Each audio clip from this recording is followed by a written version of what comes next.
Dans cette vidéo, nous allons aborder le concept de porte logique. Les portes logiques sont des éléments de base se trouvant dans tous les circuits combinatoires logiques ainsi que tous les processeurs. Les portes logiques ne peuvent traiter l'information que de manière binaire. Les entrées sont soit des 1 soit des 0 et les sorties sont soit des 1 soit des 0. Cette vidéo fera une liste non exhaustive de toutes les portes logiques existantes.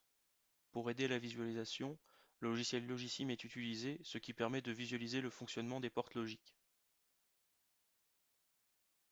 À gauche de la porte nom se trouve l'entrée dessinée par un carré et à droite la sortie dessinée par un rond. La porte nom sert d'inversion au signal.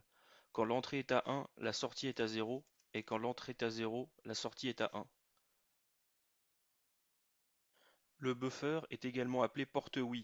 Il fonctionne à l'inverse de la porte non et permet à partir d'une entrée de donner en sortie la même valeur. Ici, l'entrée est à 1, donc la sortie est à 1. En mettant l'entrée à 0, la sortie passe à 0. C'est la porte la plus simple. La porte E est la porte la plus connue des portes à multi-entrées. La porte E dessinée ici possède 3 entrées et une sortie.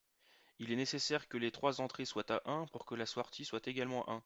Dans le cas où seule une ou deux des entrées sont à 1, la sortie reste à 0.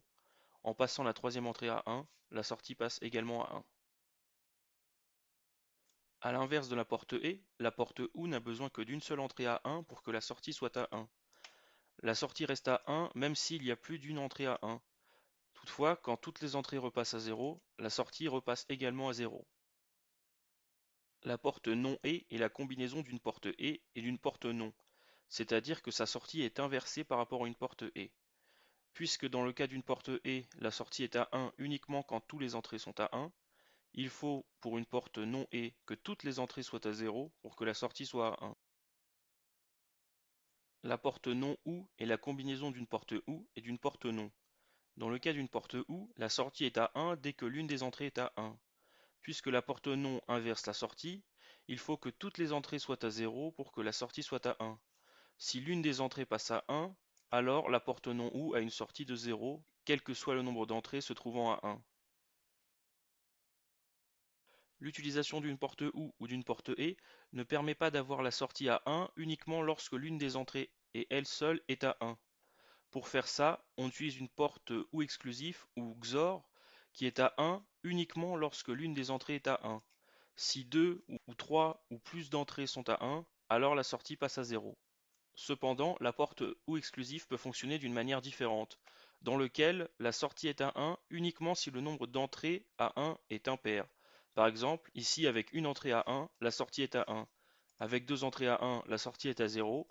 Et avec trois entrées à 1, la sortie repasse à 1. Cela permet de savoir si le nombre d'entrées à 1 est pair ou impair. De la même manière qu'il existe les portes non et les portes non OU, il existe également la porte non OU exclusif qui peut fonctionner de deux manières différentes en fonction de la méthode de fonctionnement de la porte OU exclusif. Dans le cas où la porte OU exclusif fonctionne dans le mode où la sortie est à 1 lorsque l'une des entrées seulement est à 1, alors la porte non OU exclusif inverse cette sortie.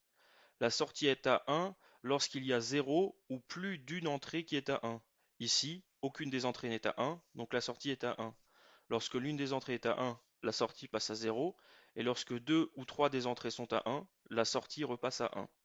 Lorsque la porte OU exclusif fonctionne selon le deuxième principe, la porte non OU exclusif fonctionne à l'inverse de celle-ci. Au lieu d'afficher 1 en sortie lorsque le nombre d'entrées à 1 est impair, elle affiche 1 en sortie lorsque le nombre d'entrées à 1 est pair. Ici, le nombre d'entrées à 1 est de 0, ce qui est pair, donc la sortie est à 1. En mettant une entrée à 1, il n'y a plus qu'une seule entrée à 1, donc la sortie est à 0. En ayant deux entrées à 1, la sortie repasse à 1. Et en ayant trois entrées à 1, la sortie repasse à 0.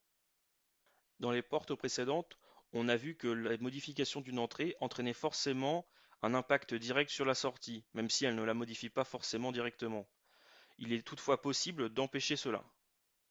Le triangle représente ici un buffer contrôlé ou une porte oui contrôlée.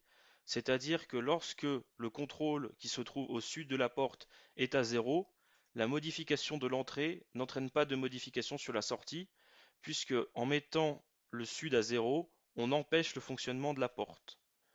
En mettant le sud à 1, on active la connexion entre l'entrée et la sortie, et la porte se comporte désormais comme une porte oui, à savoir qu'une entrée à 1 donne une sortie à 1 et une entrée à 0 donne une sortie à 0.